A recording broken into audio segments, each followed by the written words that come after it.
Welcome to the post-game press conference for the Vanderbilt Commodores. We're joined by head coach Shea Ralph and student athletes Mikayla Blakes and Iyana Moore. We'll begin with an opening statement from coach, then we'll take questions for the student athletes. We'll dismiss the student athletes back to the locker room, and then we'll take questions for coach. Hi, everyone.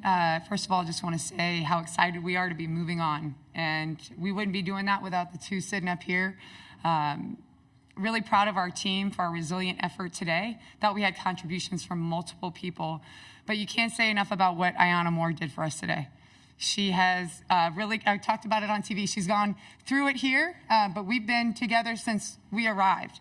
So this is her fourth year with us. She's gone through an ACL. I was really hard on her this year, and she's playing the best basketball of her career right now.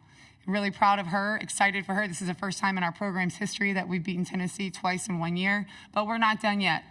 This is just the beginning of March, and we expected to win today, and we're excited to move on tomorrow. We'll take questions for the student athletes. Please raise your hand. We'll get a mic to you here in the front first, and then we'll go to the back. Iyana, can you give me an example of coach being hard on you this year that was tough at the moment, but that has pushed you through for a performance like today? I mean, just in practice, like when I think I'm doing something right and Coach Ralph is like, no, you're doing it wrong. And I'm like, okay, fine. But like just moments like that, it's just like her just constantly staying on top of me and not just letting me slack, not letting me just take a breath. Like that's all you can ask for in a coach, because as you want to get better, you want a coach who's going to continuously push you. So and at the long end, you're just looking like, okay, she loves me and she's doing that for a reason. Here on the front right. Iyana, it took you a little bit to find your first wins over Tennessee playing at Vanderbilt, but you've picked up 2 this year. What is that feeling like, and what does it mean to you? It means a lot doing it with these group of girls. It's special. I think we all have a great time with each other, and I think it's carried us a long way. Of course, you have ups and downs in the season, but through it all, at the end, right now, we're doing it at our best time, so that's all you can ask for. Back. Your coach just alluded to it a little bit back here, sorry. But for you, Iyana, just what were the emotions like going into today? And obviously you had 17 points the last time you played Tennessee. Is there any extra edge there? Just what was it like emotionally? I don't think there's any extra edge. I think our coaches say it best, that our next game is our most important game. And we're going into every game just wanting to kill the person that's standing across from us. And, I mean, this one right here, she pushes me every day just to be the best version of myself.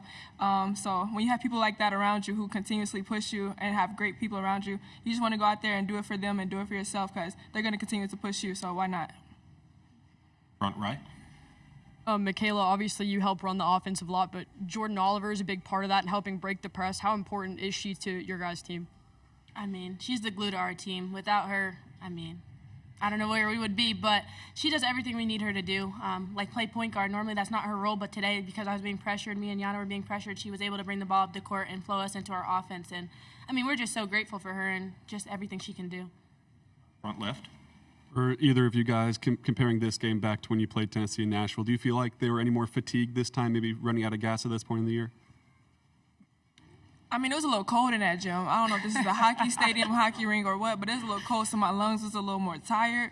But, I mean, I don't feel like it played a part because, I mean, we played them last time. We knew exactly how it was going to be. So us just staying poised, staying together, we knew what type of game it was going to be. Front left, Holly. Just this is for you, Mikayla. The pressure, Tennessee's known for their pressure. You had 3 people around you many times today. Can you take me back to childhood or early life dribbling drills, beating pressure? You were just so comfortable and good with the ball in your hands. Oh, I don't know if I have an early childhood moment of that, because I kind of started a little bit later in middle school, but I think just being around these group of girls and knowing I had 3 defenders on me opened up the floor for them. So I think it wasn't just that I had to handle the pressure with the ball, but I think just drawing and taking up space so that Iyana was able to get open threes. The paint was open for Mitch on the roll, and we were able to get kickouts as well. I think, too, I would add to that, if you're going to take the ball from either of these two, you're probably going to have to take some sort of vital organ with it, because, they understand how important possessions are for us, especially playing Tennessee. So you'll see that. A lot of times with Mikayla, she'll learn how to get a little bit stronger. She draws a lot of fouls, but she's going to have to withstand people being super physical with her, and I thought she did a pretty good job of that today. Any other questions for the student athletes? All right, in the back. For either of you, it's a quick turnaround with a game tomorrow, but you guys did face South Carolina just less than a month ago, I guess. What are you kind of looking to improve upon since the last time you played them? Everything. That's right. Literally from top to bottom.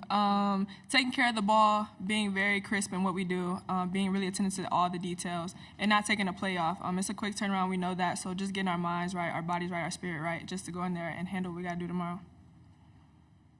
Hey, ladies, thank you. You can be dismissed back to the locker room. Thank you. Oh, not you yet, Coach. All right. And now we'll take questions for Coach. Over here on the right. I'd kind of ask Mikayla the same thing, and she used the word glue, but how important is Jordan Oliver, especially breaking the Tennessee press? It seems like she's just an integral part of that. Jo has the highest IQ on our team. She can play position 1 through 5, and she has done that since she's been here, depending on who's in foul trouble, what we've needed as it relates to the scout. And we knew she was going to have to do that today. I told her this morning, like, you just sit down, don't stand up for any part of what we're walking through because you're not going to be able to come out of the game today.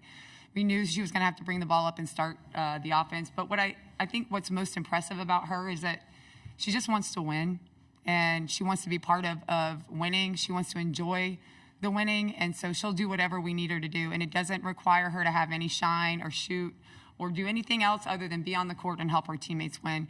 That's very rare to find at this level in basketball. And she's just a joy to coach. So she's also the glue in our locker room. She's somebody that you hear all the way down the stairs. You know she's in the office because she's in everybody's office having a great time. She's in the locker room having a great time. I'm just excited for her that we're able to continue to play right now because I know how important it is. Coach, on the offensive boards, it felt like you guys were really everywhere today. What do you think was working so say that well? one more time. I'm sorry. Yeah, the offensive- you want me to? Yeah. Yeah, they were good, right?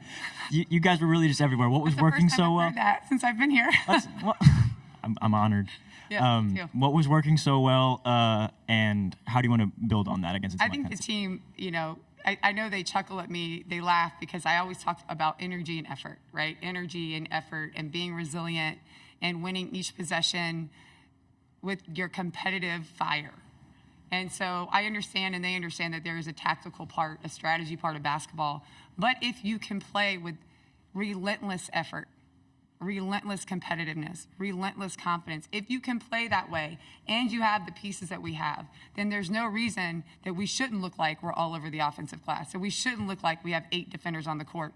Sometimes the ball's going to go in, sometimes it's not. But rebounding and defense and showing up and playing a certain way require no talent. So if we can be great and be consistently great at the things that require no talent, then we're always going to be in a position to win the game. And I think they're starting to understand that. In the back. I know we've talked a little bit already about this, and the stats speak for themselves, but could you just talk a little bit more about how instrumental Iyana was to the win? Yes, I think it was her experience, her ability to slow the game down a little bit, and that really is a calling card for Tennessee, right? They want you to speed up. They want to create chaos offensively so you take quick, bad shots. We knew we were going to have the opportunity to attack, but we had to do so with intelligence. And I thought Iyana did that really well so that it calmed Mikayla down a little bit because she can get sped up at times as well. It took the ball off Jo and allowed her to take a breather a little bit so that she was able to stay in the game and do the things on the defensive end as well. She just managed the game for us. She was our veteran leader on the floor. She was talking in every huddle. She was connected to the bench. She was exactly what you need to be when you're her age in March. And that she is the reason that we won the game today. I would also like to add, I thought Camille Pierre came in today after sitting for most of the third quarter and really helped us on the offensive glass. Did a lot of things in the fourth quarter that we needed her to do to win the game. And that just shows how much she's growing as a basketball player, too, after sitting for so long. Go to Holly. Coach, what is Mikayla's competitive makeup? She has just 5 points in the first half, comes out, kind of balls out in this third quarter. What have you learned about her competitive makeup? Her competitive makeup is like, I'm not sure anyone in the program would want to play a game of Uno with her. She is the kind of kid that she just looks angry all the time because all she cares about is winning. And she takes it personally when things don't go right on the court. And I think that's a level of pride, but it's also something that you can't coach somebody to have. Like when things don't go right, whether she's involved or not, it's personal to her. And she'll come back and she'll work obsessively to be better at whatever it is that happened that she didn't like, whether it was her or our team. She loves to be pushed in practice. She has a competitive nature, a makeup of championship mentality that you don't see very much. But she's also really young. So that's why it's so important to have veterans around her. J.O., Jordan Oliver, Iyana Moore, even Camille is kind of is on the same path with her. But having all those pieces around her that can teach her things that she needs to learn while she has that makeup that God gave her is only going to make her better fast. And so having her on the team obviously makes us really, really good because she is super special, and that's not coaching. That's not coaching. That's her parents and how she was brought up, but it's also what God gave her. We'll take one more. Cora? Shea, just what has been the key for your team in beating Tennessee twice this season? You're talking about energy and effort. It feels like Kim Caldwell talks about all the time. It's just kind of like a battle of wills. But what's kind of been the key for you guys in being able to pull off 2 wins this season? I think I would answer that with 2 reasons. The first is resilience. I think what we're learning, this team is learning how to be genuinely resilient and through the flow of the game, but also through the day-to-day of the season, the weeks of the season, the highs and lows. They've become really resilient. And I think preparation. I think we've done a really good job. We understand what our team needs to do to be prepared for games. We've gotten that down to a T. So when they feel prepared, they're really confident, and now they have that resilience. Will be tough to beat. Thank you, Coach. Thank you. Thank you, guys.